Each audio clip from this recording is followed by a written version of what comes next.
Mari kita membaca sekali lagi doa Bapa kami. Karena itu berdoalah demikian. Bapa kami yang di surga, dikuduskanlah namamu, datanglah kerajaanmu, jadilah kehendakmu di bumi seperti di surga.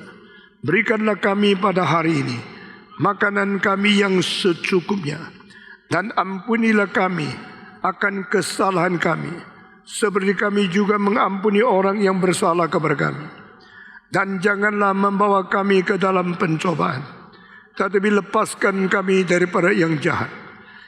Karena Engkaulah yang mempunyai kerajaan dan kuasa dan kemuliaan sampai selama-lamanya.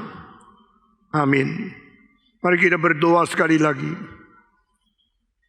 Tuhan berkatilah jam selanjutnya, sebagaimana Tuhan sudah memberkati jam sebelumnya. Berkatilah kebaktian hari ini, sebagaimana Tuhan sudah memberkati kebaktian-kebaktian yang lampau. Berilah bijaksana kepada hamba-Mu, dan berilah pengertian kepada umat-Mu, sehingga apa yang difirmankan dari mimbar ini, dan apa yang didengar di dalam telinga kami masing-masing, merupakan kebenaran kekal yang diwahyukan di dalam kesementaraan. Kebenaran yang abadi, yang kami ingin mengetahui di dalam sejarah. Biar Roh-Mu memimpin pikiran kami, dan Roh-Mu memimpin hidup kami, sehingga pengertian yang kami terima dari mendengarkan firman Tuhan boleh kami terapkan menjadi kelakuan yang menyatakan kemuliaan Tuhan. Dalam nama Yesus Kristus, penebus dan juru selamat kami yang hidup, kami sudah berdoa. Amin. 2 minggu yang lalu saya bicara tentang Engkaulah yang mempunyai kerajaan. Dan minggu lalu kita berbicara mengenai Engkaulah yang mempunyai kuasa. Hari ini kita sampai kepada kalimat dan istilah yang terakhir. Engkaulah yang mempunyai kemuliaan sampai selama-lamanya. Amin. Apakah kemuliaan? Di antara 3 istilah kerajaan, kuasa dan kemuliaan, ini merupakan sesuatu yang paling tidak berwujud. Ini merupakan satu yang paling supramaterial, sehingga paling tidak gampang dimengerti. Apa artinya kemuliaan-Mu? Saya percaya banyak orang sudah begitu hafal, begitu biasa membaca kemuliaan Tuhan, memuliakan Tuhan. Tapi justru istilah ini adalah istilah yang paling sedikit dicari oleh orang Kristen untuk mengertinya. Kalau sekarang saya panggil 10 orang naik ke atas dan saya tanya apa itu kemuliaan Tuhan, saudara akan mendengar orang itu menjawabnya pelan sekali karena mulai mikir. Kenapa pikir? Karena tidak bersiap. Kenapa tidak bersiap? Tidak rasa penting. Kenapa rasa tidak penting? Karena terlalu abstrak. The glory of God. What an abstract wording is this? Kemuliaan Tuhan. Apa itu? Siapa mengetahui kemuliaan? Ini adalah istilah kira-kira raba-raba. Dan kira-kira tidak ngerti. Kira-kira sudah tidak ada kesoalan. Kita rasa sudah beres kemuliaan Allah. Tapi pada waktu ditanya, saudara, apa itu kemuliaan Tuhan? Engkau mulai kagok, engkau mulai berhenti, engkau mulai takut jawab salah, engkau mulai memikir. Ini semua membuktikan kita belum bersiap dan kita belum pernah mempunyai kepastian memahami apa artinya kemuliaan Allah. Saudara-saudara, saya mengamati dan perhatikan, adakah orang Kristen yang sedini mungkin ingin mengetahui istilah kemuliaan Tuhan Allah? Saya mendapatkan hampir tidak ada anak remaja yang serius menanya pertanyaan ini. Saudara-saudara sekalian, kemuliaan Allah, kita harus memuliakan Tuhan. Karena Tuhan itu mulia. Kemuliaan Tuhan itu begitu besar. Kalimat itu diucapkan karena kita sudah menjadi mesin. Kita sudah terbiasa mengucapkan kalimat-kalimat rohani yang sambil ucap sampai tidak mengerti. Lalu kita membiasakan ketidakpengertian ini terus-menerus menggerogoti kita, sehingga kita akhirnya menjeremut sendiri dalam suasana rohani yang bersifat kebudayaan Kristiani. Tetapi kita tidak tahu apa yang diartikan kemuliaan Tuhan Allah itu.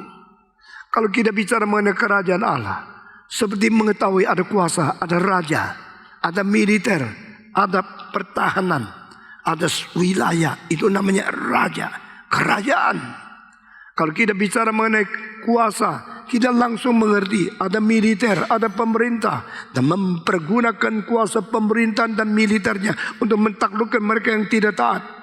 Demikian kuasa Allah, ada kuasa dari Tuhan yang melawan kuasa setan. Itu lebih gampang dimengerti. Tapi kalau waktu kita membicarakan kemuliaan, kita mulai tercengang, kita mulai pusing, kita menjadi bingung, kita mulai garuk kepala. Apa sih kemuliaan Tuhan Allah? What is the meaning? What does it mean? The glory of God. Glory, apa yang menjadi glory? Apa yang memancar? Saudara-saudara, di dalam dunia orang selalu kira kemuliaan, keajaiban atau kehormatan berada di dalam hal yang berwujud dan yang konkret, yang kelihatan. Itu sebab perempuan-perempuan suka pakai berlian, pakai anting-anting, pakai gelang, pakai kalung, pakai cincin yang mengkilat. Disitulah tanggapan glory dimengerti oleh manusia yang rendah. Makin rendah hidupmu, makin berkait dengan materi. Makin tinggi hidupmu, makin masuk ke wilayah yang melampaui perwujudan.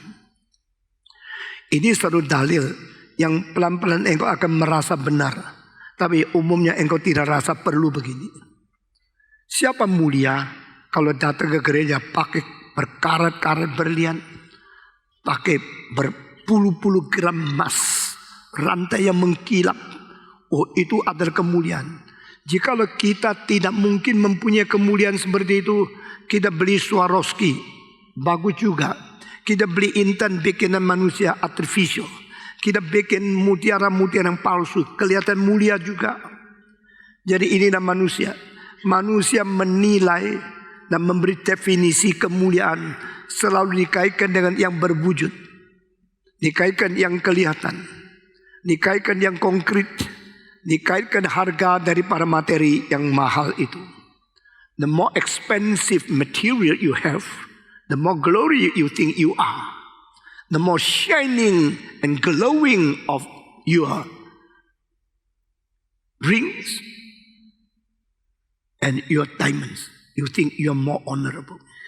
Manusia yang rendah meninggikan materi, wujud konkret yang kelihatan lebih penting daripada yang tidak kelihatan.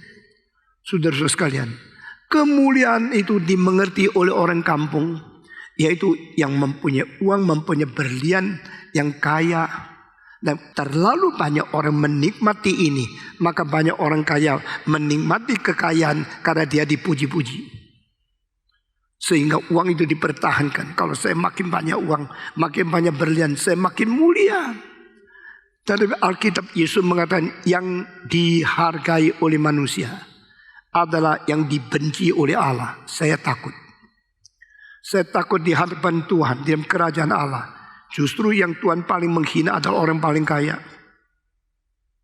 Kecuali orang kaya dia mengerti bagaimana mempergunakan kekayaan untuk pekerjaan Tuhan, untuk memuliakan Tuhan, untuk menolong orang miskin, dan menjadi orang yang bisa mengarahkan manusia menuju kepada kehormatan dan kebahagiaan yang lebih tinggi.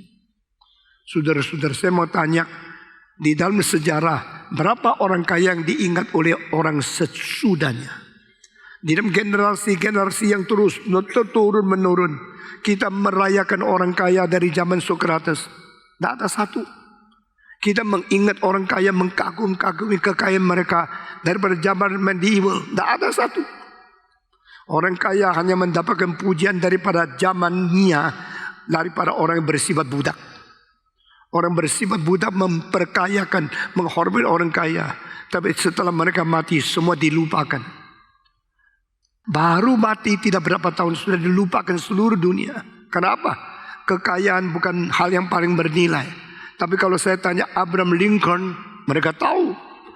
Kalau saya tanya Immanuel Kant, orang tahu. Saya tanya orang-orang yang agung di dalam pemikiran, di dalam kebijakan, di dalam filsafat yang mempengaruhi dunia.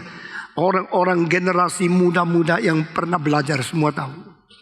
Sejarah tidak memberikan kredit kepada orang paling kaya. Sejarah memberi kredit kepada mereka yang memperkaya manusia yang lain. Saudara bicara mengenai kemuliaan. Ini satu tema paling paradoks. Di dalam seluruh kalimat doa Bapa kami, yang paling sulit dikhotbahkan adalah kemuliaan punyanya Bapa. This is the most difficult to preach, most difficult to develop understanding, most difficult to be understood by any people. Kemuliaan Allah. Apa itu kemuliaan Allah? Pada waktu engkau melihat orang ini mulia, selalu dipikir daripada berapa banyak berlian, berapa banyak mutiara, berapa banyak emas perak yang dia miliki. Karena kemuliaan dinilai dengan barang yang bernilai, dengan benda yang berharga, dan benda yang bisa bersinar. Kenapa kita tidak pakai cincin dari arang? Kenapa waktu nikah engkau tidak pakai cincin dari kayu? Mengapa pakai cincin emas? Dua arti. Pertama, karena emas itu mahal. Kedua, emas itu tidak luntur. Emas yang keliling bundar itu melambangkan kesempurnaan, keutuhan. Kita menghapuskan pernikahan itu bernilai. Pernikahan itu kekal. Pernikahan itu utuh dan sempurna. Pakai cincin merupakan satu tanda yang paling cocok. Tetapi bukan cincin daripada tembaga, bukan cincin daripada besi, bukan cincin daripada kayu, bukan cincin dari arang, bukan cincin dari bambu. Selalu cincin emas, daripada platinum, daripada emas putih, daripada yang dihias dengan berlian atau dengan mutiara. Karena apa? Itulah pengertian yang paling gampang. Bercahaya, bernilai, makin besar, makin mulia. Hari ini kalau ada seorang masuk ke sini dengan cincin, dengan gelang atau dengan anting-anting yang mempunyai berlian, di sini 20 karat, di sini 20 karat, semua orang wah, berapa banyak uang yang dipakai sehingga dia kelihatan begitu kaya. Tapi saudara-saudara, di hadapan Tuhan bukan demikian. Orang yang mulia justru adalah orang yang bisa memancarkan keindahan Sang Pencipta. Itu mulia. Mari kita mempelajari semua dari firman Tuhan yang begitu berbeda dengan pengertian dan konsep manusia melalui tradisi orang-orang duniawi.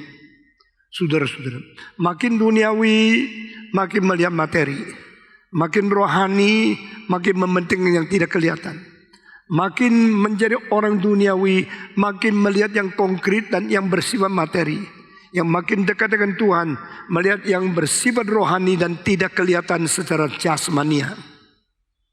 Saudara-saudara, sejarah mengingat orang namanya Franciscus. Sejarah mengingat akan orang yang namanya Augustinus. Sejarah mengingat orang yang namanya Martin Luther. Sejarah mengingat namanya di dalam gereja, namanya John Calvin. Mereka semua orang miskin. Semua tidak mempunyai banyak uang. Sejarah mengingat paling besar nama Yesus Kristus. Yang lahir pinjam palungan binatang. Yang mati dikubur di dalam kuburan orang lain. Yang dipaku di atas kayu salib. Dia tidak ada apapun yang ada di tangan dia. Dia tidak ada uang, tidak ada kekayaan, tidak ada materi, tidak ada benda yang bermulia, yang bernilai bagi dia sendiri. Tapi dia punya keagungan, tidak pernah dilupakan oleh orang. Pada waktu saya berada di barat dan saya menilai di timur, saya lihat orang timur selalu mementingkan orang kaya. Barat selalu mementingkan orang berjasa. Kalau orang kaya tidak diganyang di barat, dan di timur selalu diiri, digayang, dibunuh sama orang lain. Adalah sebab barat mempunyai sistem pajak yang mengambil banyak uang dari orang kaya. Sehingga mau tidak mau masyarakat mengetahui uang mereka store ke pajak menjadi pertolongan banyak orang miskin. Biarin aja, makin kaya makin diambil banyak pajak. Tapi di Asia banyak orang kaya sebisa mungkin melarikan diri dari pajak, lalu menjadi orang korupsi yang tidak ketahui oleh orang lain. Makin gelap makin kaya, makin kaya makin gelap. Akhirnya menjadi sasaran pembunuhan dari orang yang iri dan orang yang benci kepada dia. Perbedaan barat sama timur sangat berbeda. British Museum didirikan oleh seorang pribadi yang namanya Hans Sloan. H-A-N-S S-L-O-A-N. Saudara boleh cari di Google. Semua yang saya katakan saya sendiri tidak ngerti, cari di Google. Tapi saudara boleh cari. Dia kumpulkan ratusan ribu barang dengan uang sendiri, mati-matian dia cari uang bersusah payah. Sewaktu dia tua dia mengatakan kepada pemerintah Inggris, saya sudah mau mati. Kedua anak saya miskin sekali. Uang saya tidak serahkan mereka. Uang saya beli barang semua seni untuk seluruh Inggris boleh mengerti kebudayaan, mengetahui jejak kaki daripada kristalisasi kebijakan dari manusia yang bekerja dari zaman Mesopotamia, Mesir, terus sampai Inggris yang sekarang kerajaan terbesar di dunia. Dan kalau saya mati, anak saya tidak tahu makan apa. Saya semua serah ini saya jual ke pemerintah. Pemerintah Inggris kalau mungkin saya hanya minta 20.000 pound sterling saja. Ratusan tahun itu uang tetap besar. Tapi dibanding dengan uang yang dia bayar terlalu sedikit. Kongres di Inggris mereka membuat musyawarah rapat. Akhirnya mereka menyetujui memberikan 20.000 pound sterling kepada Mr. Hans Sloane untuk menjadi warisan kepada orang anak-anak. 2 anak perempuan, dan ada anak laki-laki. Lalu semua diambil oleh pemerintah dan bukan dijual, bukan disita, bukan dirusakkan, dijadikan museum terbesar di seluruh dunia. Sekarang museum terbesar di seluruh dunia adalah British Museum yang mempunyai barang kira-kira 9 juta item. 9 juta barang di dalam satu museum, sama British Museum. Kedua hanya 3 juta barang di St. Petersburg. Ketiga adalah yang ada di New York, kira-kira 2.900.000 ribu. Saudara-saudara sekalian, sekarang seluruh dunia yang masuk ke British Museum 1 tahun lebih 15 juta orang mau melihat. Museum selalu didirikan oleh orang gila, orang mempunyai pandangan yang jauh, tapi tidak dimengerti oleh orang sebelahnya. Mereka mengambil ini buang uang, ini habis maintenance fee, ini siapa yang bisa mendukung. Tapi mereka yang tidak mempunyai visi dan tidak mengetahui apa menjadi kemuliaan daripada kebudayaan manusia, selalu mengkritik dan selalu menghakimi. Dan orang yang kerjakan itu akhirnya baru dia hargai beratus-ratus tahun sesudah dia mati. Saudara-saudara sekalian, Singapura menjadi kota terbesar. Yang paling penting bukan penduduknya, tetapi kemajuannya yang paling penting di Asia Tenggara. Kapan lagi Indonesia bisa mempunyai ekonomi yang kuat? Ini semua harus di dalam pikiran kita. Kalau engkau hidup di Indonesia tidak memikirkan bahagianya seluruh bangsa Indonesia, engkau bukan penduduk yang baik. Itu sebab saya berkata orang minoritas kalau terus berjuang untuk bahagianya orang mayoritas, dengan sendirinya dia terlepas daripada status minoritas. Dia menjadi berkat bagi seluruh bangsa. Saudara-saudara sekalian, Lee Kuan Yew mulai tahu negara tidak boleh tidak musik, tidak boleh tidak kebudayaan, tidak boleh tidak museum. Maka dia mulai pakai uang sebanyak mungkin untuk menarik perhatian seluruh dunia bahwa Singapura ada musik, Singapura ada kebudayaan, Singapura ada museum. Saudara-saudara, dan Esplanade konser hall paling mahal di Asia Tenggara. Sehingga saudara-saudara, 1 tahun pemerintah Singapura memberikan nombok subsidi untuk menghidupkan musik di Esplanade. Tuhan berkata, Stephen Tong, engkau jangan tinggal ke Indonesia. Engkau di Indonesia memperbaiki Indonesia, membuat orang Indonesia mengerti Injil, mengerti Tuhan, mengerti firman Tuhan. Dengan bayar harga sebesar mungkin engkau, sampai perlu engkau mati untuk saya. Saya bersiap menjadi orang yang martir bagi Injil. Saya bersiap untuk orang dibunuh bagi Injil Yesus Kristus. Khotbah saya tidak akan kompromi. Saya akan dengan terus terang mengatakan kebenaran Alkitab. Engkau terima tidak terima urusanmu dengan Tuhan. Saya bagaimana khotbah urusanku dengan Tuhan juga. Saudara-saudara sekalian, mari kita kembali kepada apa yang disebut mulia. Orang dunia mengatakan kalau saya mempunyai uang, mempunyai berlian, mempunyai materi, mempunyai mutiara, mempunyai gelang, mempunyai cincin, itu namanya mulia. Yesus berkata yang dianggap hormat dan mulia oleh manusia, itu ada hal yang dibenci oleh Tuhan Allah. Yesus yang tidak mempunyai segala sesuatu, Yesus mempunyai satu hal, kemuliaan Tuhan. Di dalam hidup Yesus Kristus seluruh 33 tahun setengah, kita cuma melihat satu, kemuliaan Tuhan, kebenaran Tuhan, keadilan Tuhan, kesucian Tuhan, cinta kasih Tuhan, kemuliaan, kemurahan Tuhan, dan belas kasihan yang dinyatakan di dalam hidup yang konkret, sungguh-sungguh menyatakan kehadiran Tuhan di tengah-tengah kita.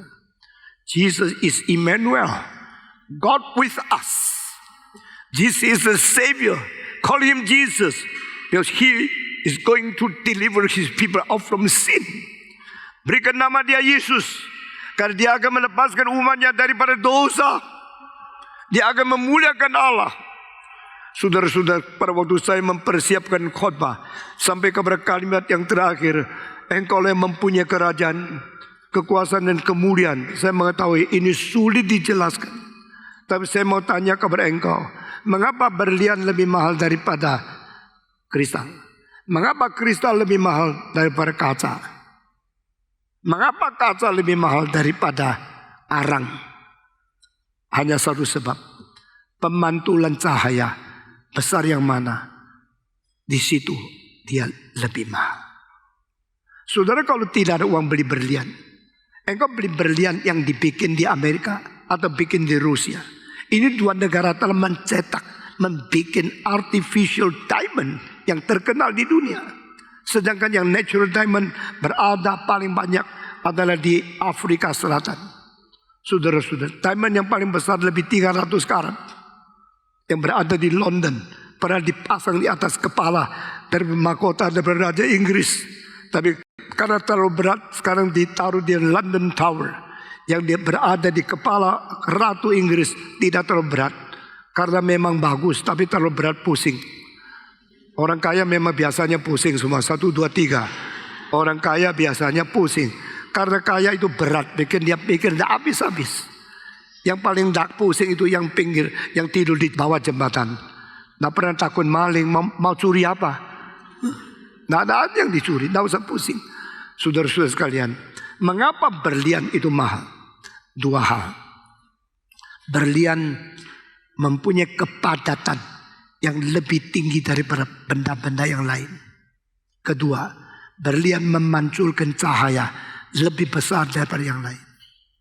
Kalau saudara engkau pakai marmer untuk lantaimu, motifnya bagus, kerasnya kurang, maka marmer tidak dipakai di bandara udara. Yang dipakai di bandara udara itu adalah granit. Granit lebih keras 2 kali lebih daripada marmer. Sehingga kalau marmer ditaruh di bandara, engkau jalan-jalan saben hari ribuan orang, pelan-pelan itu kerobos. Pelan-pelan itu menjadi rusak. Tapi kalau granit puluhan tahun tidak rusak. Maka orang yang pintar pakai granit untuk bandara. Saudara-saudara, Kuala Lumpur pintar, Taipei pintar, Hong Kong pintar, Singapura pintar, pakai granit yang paling keras untuk jubin. Sehingga engkau sepatu tik-tok, tik-tok. Perempuan yang suka menonjolkan diri pakai sepatu yang bunyi keras kan? Supaya orang tahu dia ada di situ. Begitu lihat baru tahu jelek dan karu-karuan. Saudara-saudara, itu engkau bagaimana injak tidak rusak. Karena apa? Keras. Mengapa berlian lebih mahal daripada kristal? Karena keras. Mengapa kristal lebih mahal dari kaca? Karena keras. Maka kaca lebih mahal daripada plastik? Karena keras. Mengapa plastik lebih mahal daripada kertas? Karena keras. Pertama, kerasnya. Kenapa emas lebih mahal dari perak? Berat. Mengapa perak lebih mahal dari besi? Berat. Satu-satunya ringan tapi mahal itu aluminium. Tapi aluminium mempunyai kekerasan yang tidak kalah sama yang lain. Tapi dia mempunyai keringanan yang menghemat. Kita punya beban di dalam transportasi, di dalam penerbangan dan sebagainya. Ada seorang bernama Howard Hughes, H-U-G-H-S. Cari di Google. Dia pernah membuat kapal terbang terbesar sepanjang sejarah. Lebih besar daripada Boeing 747. Tapi kapal itu bikin dari kayu. Setelah selesai pasang mesin, begitu, nggak mau terbang. Jadi paksa terbang, jatuh. Sampai sekarang tidak terbang lagi. Bikin setengah mati, cuma terbang satu kali. Itu kapal terbang Howard Hughes. Waktu terbang perlu ringan. Kalau waktu menjadi jubin perlu berat. Waktu engkau pakai cincin, yang penting itu adalah cincin tidak mungkin berat. Kalau engkau pakai cincin 1 ton, engkau mati sebelah. Saudara-saudara, cincin itu keras dan memancarkan cahaya. Di dalam hal ini kita mau belajar satu hal. Yang disebut memuliakan Tuhan itu apa? Saudara-saudara, Tuhan itu mulia semua. Manusia harus memuliakan Tuhan semua. Mulia, memuliakan. Apa hubungan kedua hal ini? Tuhan sumbernya, kita refleksinya. Saudara-saudara, orang Kristen yang sedini mungkin, sekecil mungkin mau memikirkan kemuliaan Tuhan, orang itu pasti seumur hidup akan belajar kitab suci dengan baik-baik. What is the glory of God? What is the meaning of the glorify God? Apa itu kemuliaan Tuhan? Manusia bagaimana memuliakan Tuhan? Kalau kita memuliakan Tuhan seumur hidup, kita menjadi manusia yang bernilai tinggi. Di dalam Westminster Short Catechism, kalimat pertama, what is the greatest purpose of a human being living on this earth? Manusia hidup di dalam dunia ini, tujuan terbesar itu apa? Jawaban tidak mungkin lebih baik. To glorify God and to enjoy Him. Memuliakan Tuhan dan menikmati Tuhan. Semua 1, 2, 3. Banyak orang tidak melihat ini penting. Banyak orang tidak pernah mau tahu apa itu kemuliaan Tuhan. Kalau tidak mengetahui kemuliaan Tuhan, bagaimana mempersiapkan diri untuk memuliakan Tuhan? Banyak orang tidak mengerti kemuliaan Tuhan itu berharga, sehingga juga tidak merasa kemungkinan menikmati Tuhan kalau sudah memuliakan Tuhan. When you glorify God, immediately at the same time you enjoy God. Orang yang memuliakan Tuhan, saat yang sama dia menikmati Tuhan. Engkau telah menikmati uang, menikmati seks, bodoh kamu. Saudara-saudara, kenikmatan-kenikmatan di luar Tuhan itu semua palsu. Kenikmatan-kenikmatan di luar Tuhan itu sementara. Kenikmatan-kenikmatan Tuhan itu bisa hancur, bisa rusak, dan tidak ada yang kekal yang bisa dipelihara sampai selama-lamanya. Only when you glorify God, at the same time you enjoy God. That kind of enjoyment is forever and ever. That kind of enjoyment is never will be pass away. Kenikmatan untuk Tuhan, menikmati Tuhan, itulah kenikmatan yang selama-lamanya tidak akan layu, tidak akan rusak, tidak akan menjadi hancur, dan tidak akan lewat. Never pass away. Saya percaya saya termasuk satu orang yang bahagia, karena saya selalu mau memuliakan Tuhan, sehingga saya selalu menikmati Tuhan, dan saya merasa nikmatan saya itu lebih besar dari banyak orang kaya. Orang kaya menikmati melalui uang, itu semua sementara. Engkau menikmati pelacur yang paling cantik berapa tahun? Sampai engkau sudah tua, tidak bisa lagi. Engkau baru tahu kenikmatan itu sementara.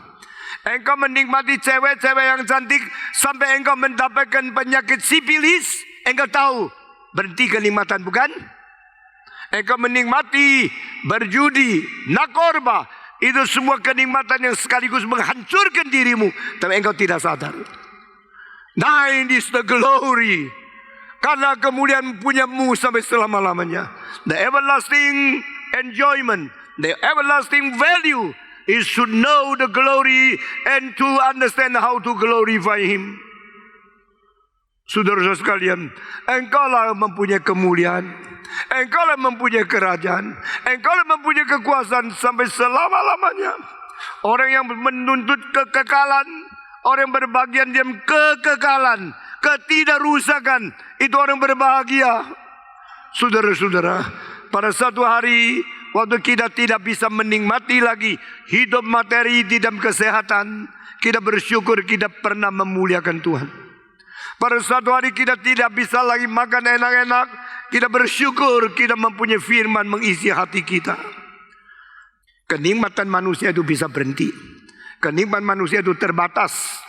Menikmati uang apa nikmati? Menikmati seks, apa yang dinikmati? Menikmati segala sesuatu sementara.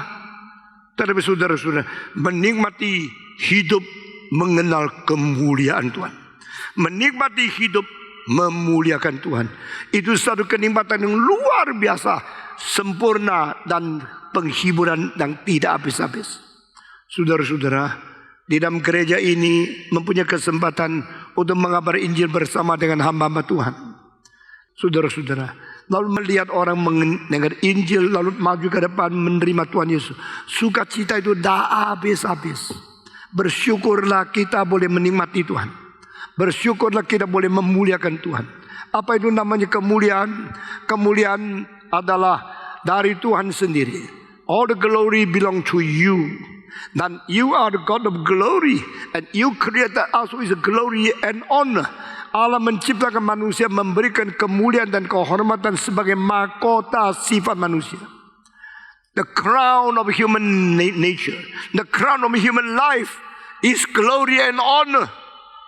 Kita itu orang hormat, kita itu orang mulia.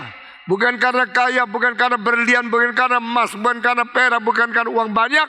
Karena kita mempunyai kemurahan Tuhan, kesucian Tuhan, keadilan Tuhan, cinta kasih Tuhan, kebajikan Tuhan. Kalau kita lihat seseorang yang banyak menolong orang lain, yang banyak menyangkal diri, banyak berkorban, banyak membahagiakan orang miskin, kita salut, kita hormati dia. Tapi kalau kita melihat seseorang yang merampas hak orang lain, yang mencuri kemuliaan orang lain, yang cari uang banyak dengan cara curang, kita akan membenci dia, kita menghina dia. Kecuali kamu orang hina, baru engkau menjilat orang yang kaya sekali. Saudara-saudara sekalian, yang bukan kamu punya, kenapa kamu rampas? Yang kamu tidak berhak, mengapa engkau paksa? Atas suruh gereja kelihatan mewah sekali, itu gereja paling malu. Karena gereja itu pakai tanah vasus milik seluruh rakyat, dipaksa. Dengan uang dia telah menyuap pemerintah, akhirnya menjadi gereja. Itu namanya kesuksesan. Sukses. Percaya Tuhan itu minta kesuksesan. Karena percaya Tuhan bisa kaya, menjadi mulia, menjadi sukses, menjadi makmur. Itu teologi dari setan yang pakai jubah Kristen menipu orang anak-anak Tuhan. Saudara-saudara, jikalau definisi itu benar, Yesus yang paling cilaka. Yesus matinya telanjang, Yesus matinya dipaku, Yesus matinya pikul salib sendiri. Yesus mati tidak mempunyai uang untuk dana penginjilan bagi Petrus. Yesus waktu mati tidak ada apa-apa. Di mana berkat Tuhan? Di mana kemuliaan Tuhan? Yesus yang matinya begitu sederhana, begitu miskin, begitu disiksa, begitu penuh dengan penderitaan. Cilaka dia. Tapi saudara-saudara sekalian, Yesus menjadi pernyataan kemuliaan Tuhan terbesar. Saya mau kembalikan kepada dua prinsip tadi. Yang paling keras, yang paling memancarkan kemuliaan.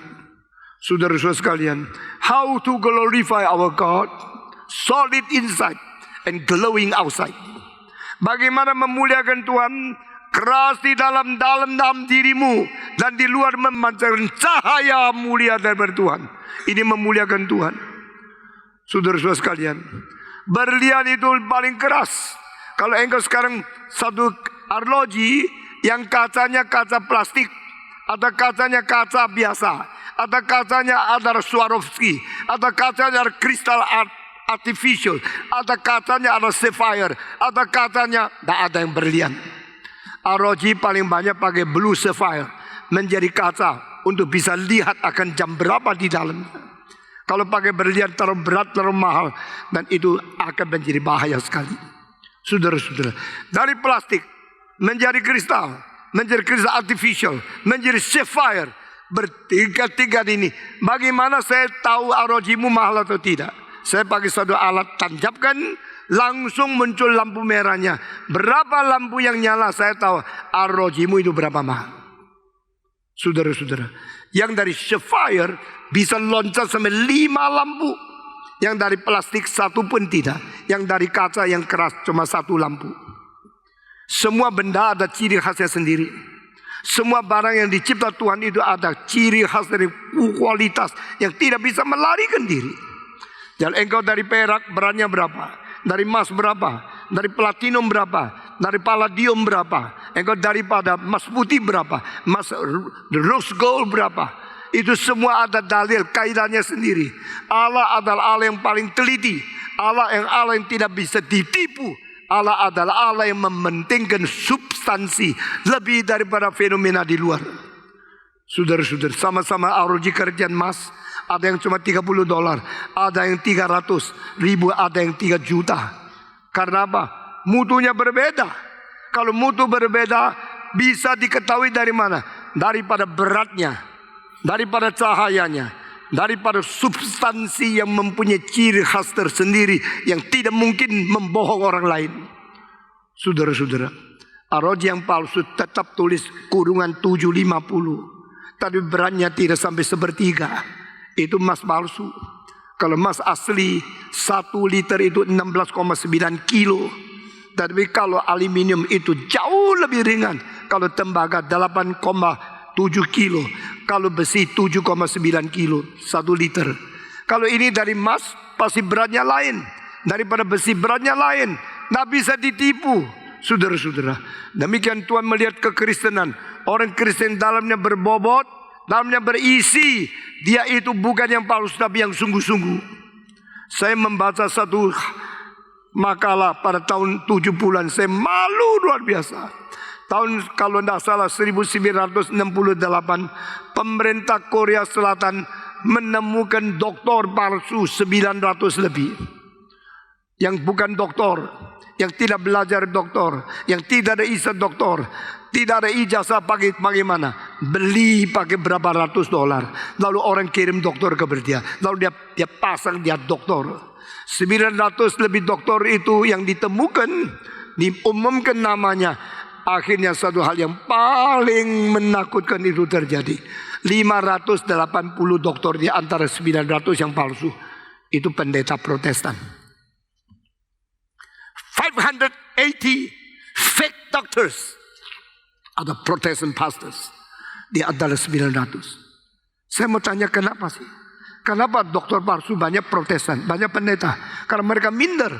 Mereka tidak mau dianggap orang bodoh. Mereka mau menyatakan diri dokter. Tetapi dokter bukan diberi, dokter dibeli dengan uang. Sesuai itu kekristenan dihina di Korea. Meskipun Korea mempunyai banyak gereja yang besar, anggota besar, tapi ajaran yang tidak beres banyak juga di dalam. Saudara-saudara, jikalau ada seluruh gereja kelihatan mewah, bagus, mulia di luar, tapi melalui cara membeli, cara menyuap, cara memakai uang yang memperkenan kepada orang-orang yang suka korupsi, sehingga memberikan tanda tangan izinkan mereka bangun gereja, dan itu adalah berpalsu. Maka itu bukan mulia, itu malu. What is the glory? The glory is in substance, not in phenomena. Yang disebut mulia itu diam substansinya, bukan diam gejalanya. Kelihatan cincin emas, tapi sebenarnya bukan, tidak ada artinya. Saudara-saudara, kelihatan berlian, sebenarnya bukan, tidak ada artinya. Itu penipuan diri, penipuan orang lain boleh. Untuk main-main sih boleh, untuk dijual tidak laku. Tapi ini terjadi. Bukan saja di gereja yang kelihatan mentereng mewah. Itu semua ada gereja yang memakai cara-cara yang tidak mulia untuk menyatakan kemuliaan palsu di dunia ini. Saudara-saudara, kita tidak boleh minta sesuatu yang palsu. Yesus Kristus berkata, manusia yang menginginkan dan mencari kemuliaan dari manusia yang lain, manusia ini bukan manusia sejati.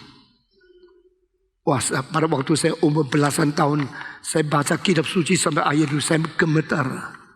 A man who is seeking after the glory from another man. This man is not a real man. Dia bukan manusia yang sejati. Kemuliaan itu datang dari mana? Kemuliaan Tuhan Allah bukan datang dari mana. Ada pada dia, milik dia, selama-lamanya ada kepunyaan dia. Karena engkaulah yang mempunyai kerajaan, kuasa dan kemuliaan. All belong to him. Kemuliaan dari Tuhan Allah. Karena kemuliaan ada pada diri Allah. Allah itu pada dirinya mulia. Tetapi manusia punya mulia dari mana?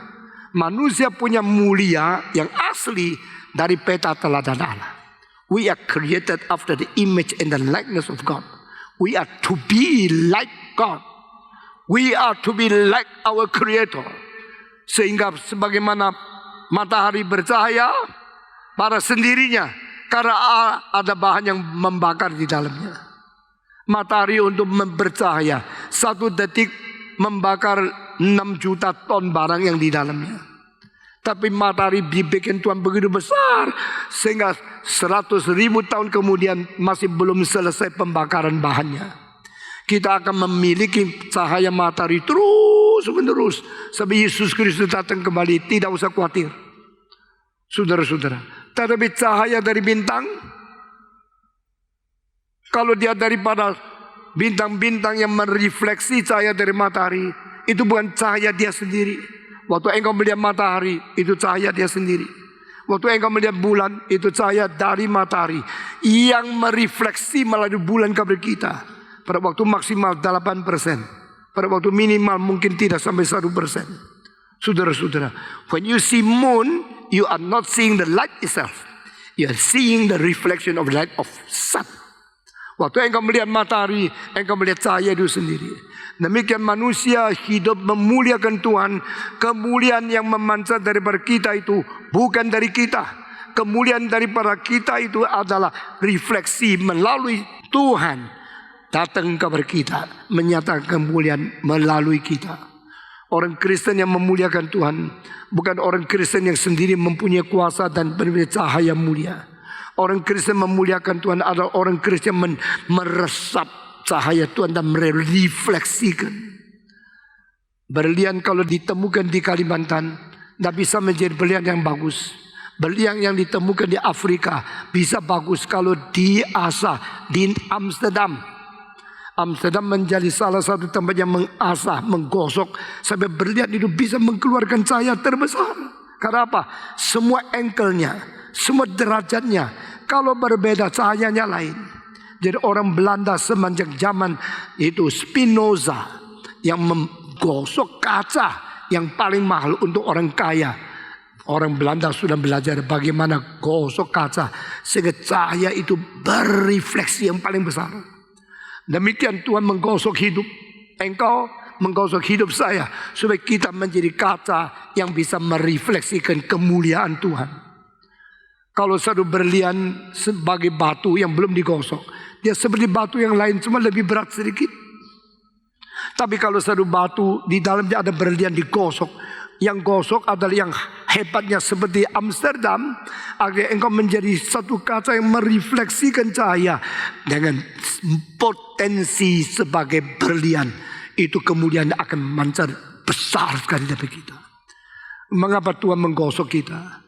Mengapa Tuhan melatih kita? Mengapa Tuhan memberikan penderitaan, kesulitan banyak kepada kita, supaya kita boleh merefleksikan kemuliaan Tuhan yang luar biasa. Jangan marah kalau digosok oleh Tuhan. Jangan marah kalau sedang dilatih, diberi penderitaan oleh Tuhan. God, you are doing something for me so that I can reflect your glory.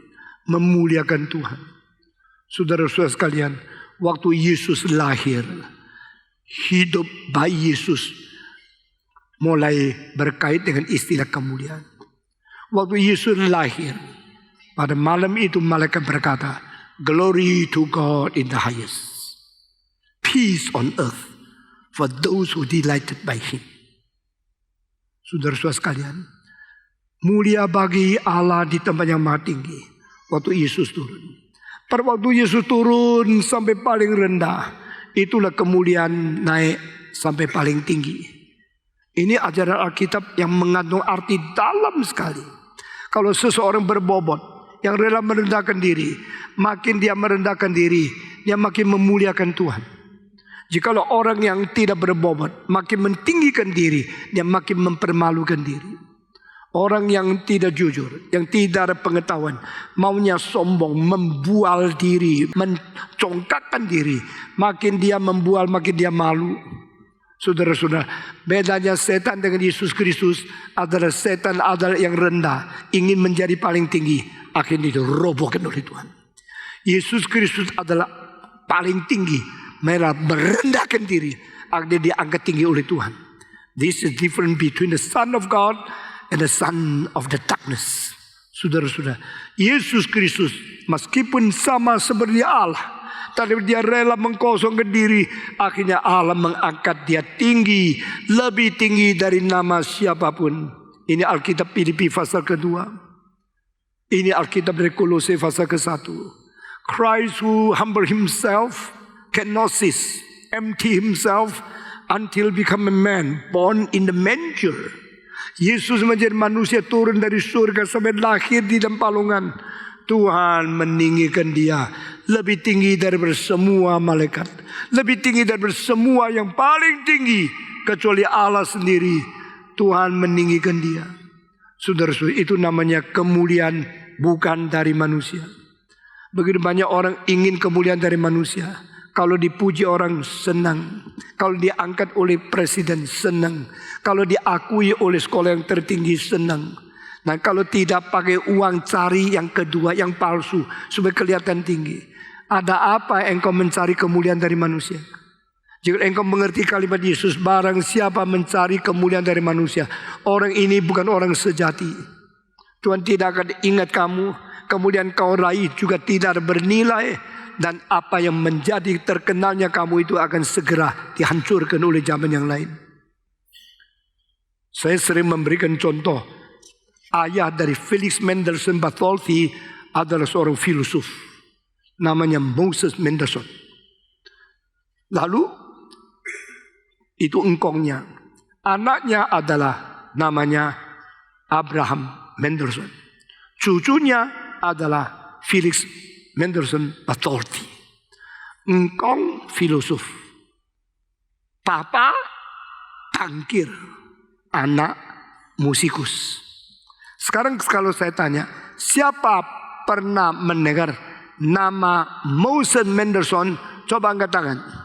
Saya percaya beberapa pendeta penginjil yang pernah belajar filsafat sama saya, dia tahu. Kalau saya tanya lagi, siapa di antara engkau yang mengenal Felix Mendelssohn? Banyak orang angkat tangan karena sudah pernah mendengar lagunya yang bulan lalu kita mementaskan Lobgesang dan melakukan Reformation Symphony. Itu karya dia. Saudara masih ingat lagu Natal?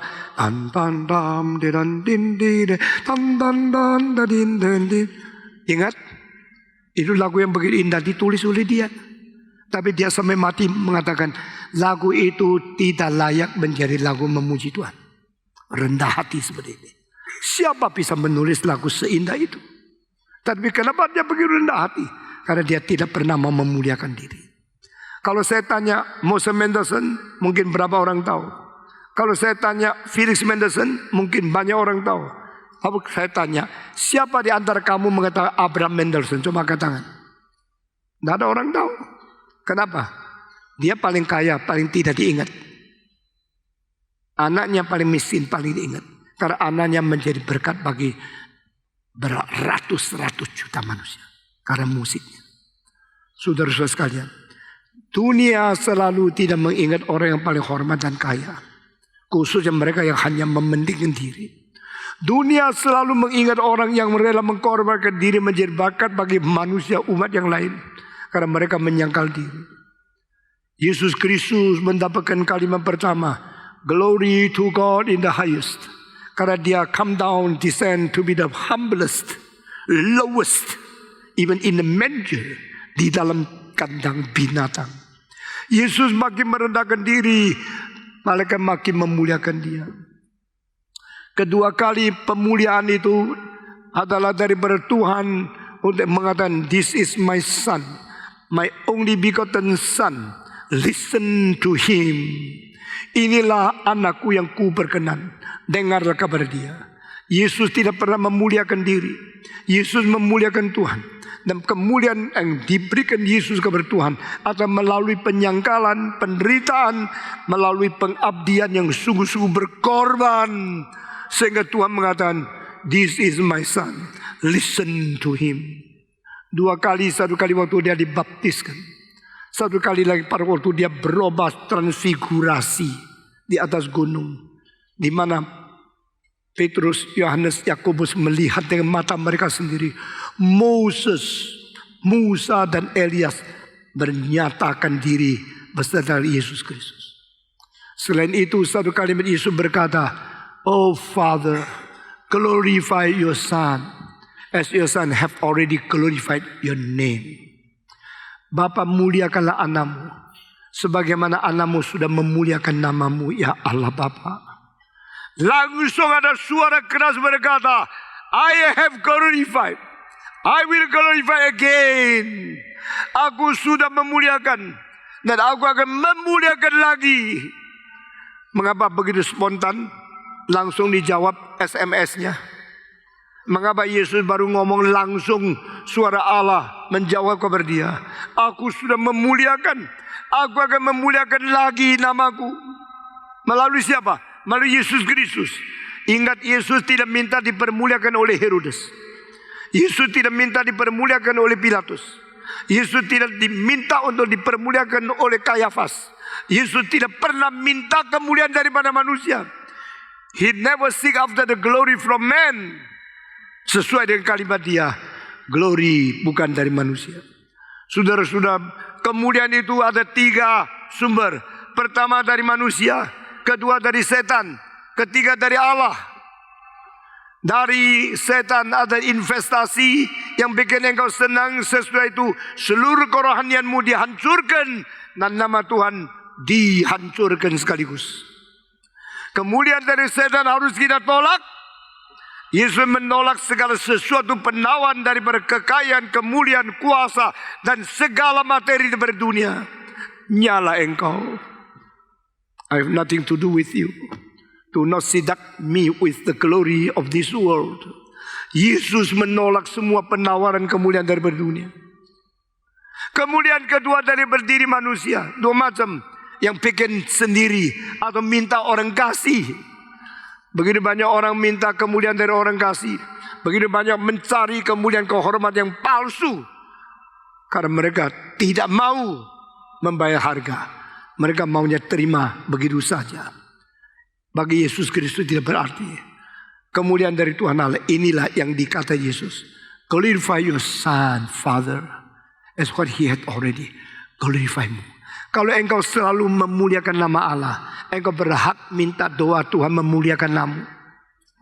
Jika engkau selalu hidupnya memuliakan Tuhan, dan sekarang engkau diejek, dianiaya, engkau ditekan, engkau dijual, engkau difitnah, engkau dipermalukan, saat itu engkau boleh berkata, "Tuhan, muliakanlah anakmu sebagaimana anakmu sudah memuliakan engkau." Kita hidup di dunia sering dileceh orang, dihina orang. Jangan memuliakan diri. Jangan minta manusia memuliakan engkau. Jangan cari kemuliaan daripada dunia yang layu dan sementara. Cari hanya satu kemuliaan dari Tuhan. Kemuliaan-kemuliaan palsu yang akhirnya menjadi hal yang mempermalukan. Di dalam abad ke-20 akhir dan permulaan abad ke-12, kita melihat ada beberapa orang diktator, berapa tiran, berapa raksasa pengebut dan yang pengejar, yang pengaus kuasa, yang tidak malu timbul di dalam sejarah. Saya mau tanya, itu kemuliaan manusia? Itu kehormatan seorang diktator? Itu kuasa pemerintah dan sesuatu kerajaan yang dianggap begitu tinggi? Tidak usah takut kepada siapapun. Tuhan kadang-kadang melihat dari surga. You glorify yourself. You memuliakan diri. You merebut kuasaku. You memalsukan kerajaanku. You memakai namaku. Aku tenang. Aku diam.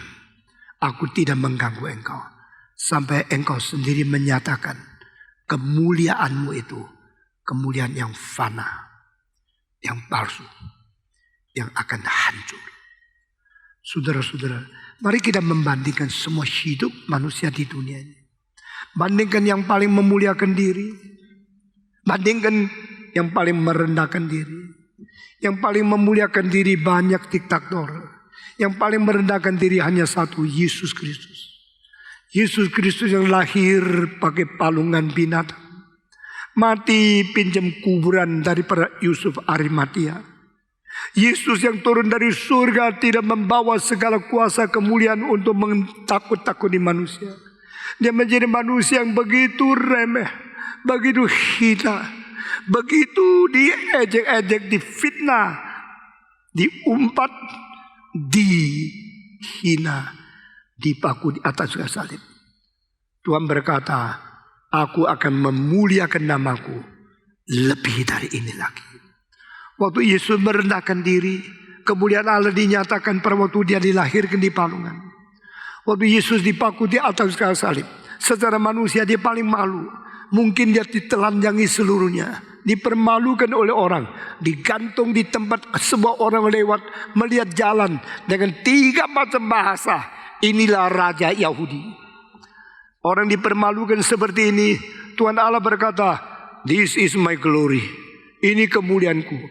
Agama Kristen adalah yang mempermalukan diri akhirnya dipermuliakan.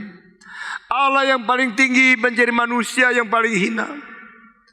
Manusia yang paling dihina menjadi Allah yang paling ditinggikan. Allah meninggikan Kristus lebih tinggi dari segala nama, segala penguasa, segala pemerintah. Karena kemuliaan itu ada di dalam tangan Tuhan. Itu sebab di dalam kitab terakhir, kitab Wahyu pasal 5 ayat 9 dan selanjutnya mengatakan, worthy is the Lamb. Dialah yang pernah disembelih, patut menerima segala kemuliaan, kehormatan, segala kekayaan, segala bijaksana, segala kuasa sampai selama-lamanya. Sebelum hari itu tiba, Yesus mengajar kita berdoa. Bapa kami di surga, dikuduskanlah namamu. Datanglah kerajaan. Jadilah kehendak-Mu di dunia ini seperti di surga. Dan terakhir, Engkaulah yang mempunyai kerajaan, kuasa, dan kemuliaan. Saya tidak tahu waktu kita matinya bagaimana. Saya ingin kalau Tuhan izinkan mati dibunuh, menjadi orang yang setia kabar Injil. Saya ingin kalau mungkin boleh dijadikan martir. Tapi Tuhan tak izinkan sampai sekarang. Hari depan kita bagaimana hidup kita tidak tahu. Tapi saya tahu satu hal. Barang siapa memuliakan diri, dia akan dipermalukan oleh Allah. Barang siapa rela merendahkan diri bagi Tuhan dan Injilnya, dia akan dimuliakan oleh Tuhan Allah. Amin. Engkaulah yang mempunyai kerajaan, kuasa dan kemuliaan sampai selama-lamanya. Mari kita berdiri bersama-sama, kita mengiklarkan doa Bapa kami satu kali lagi dengan segenap hati yang hormat kepada Tuhan. Mari kita belajar doa yang diajarkan. Bapa kami yang di surga, dikuduskanlah namamu, datanglah kerajaan-Mu, jadilah kehendak-Mu di bumi seperti di surga. Berikanlah kami pada hari ini makanan kami yang secukupnya, dan ampunilah kami akan kesalahan kami, seperti kami juga mengampuni orang yang bersalah kepada kami. Dan janganlah membawa kami ke dalam pencobaan, tetapi lepaskanlah kami daripada yang jahat.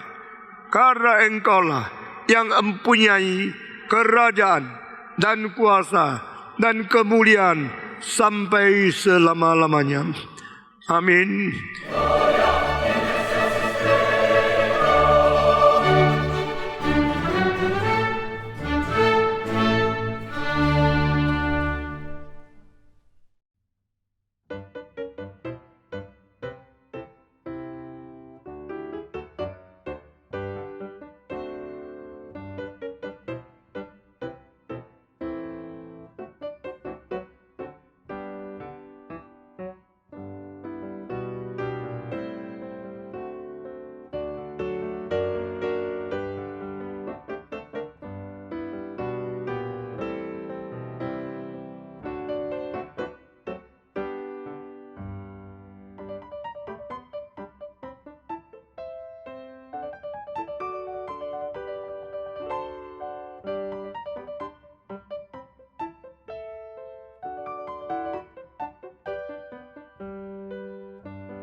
Tuhan.